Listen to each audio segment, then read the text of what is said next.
بسم اللہ الرحمن الرحیم۔ حدیث مبارک ہے کہ عبدالرحمن بن ابی بکر نے اور ان سے ان کے والد نے بیان کیا کہ نبی کریم صلی اللہ علیہ وآلہ وسلم کے سامنے ایک شخص نے دوسرے شخص کی تعریف کی۔ حضرت صلی اللہ علیہ وآلہ وسلم نے فرمایا، ویلک، تم نے اپنے بھائی کی گردن کاٹ دی۔ 3 مرتبہ یہ فرمایا، اگر تمہیں کسی کی تعریف کرنی ہی پڑ جائے تو یہ کہے کہ فلاں کے متعلق میرا یہ خیال ہے، اگر وہ بات اس کے متعلق جانتا ہو اور اللہ کا نگراں ہو۔ میں تو اللہ کے مقابلے میں کسی کو نیک نہیں کہہ سکتا، یعنی یوں نہیں کہہ سکتا کہ وہ اللہ کے علم میں بھی نیک ہے۔ صحیح بخاری 6162۔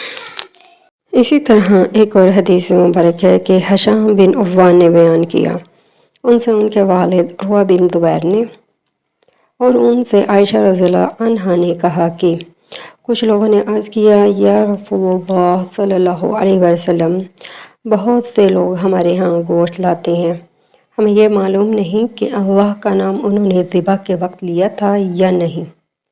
اس پر رسول اللہ صلی اللہ علیہ وآلہ وسلم نے فرمایا کہ تم بسم اللہ پڑھ کے اسے کھا لیا کرو۔ صحیح بخاری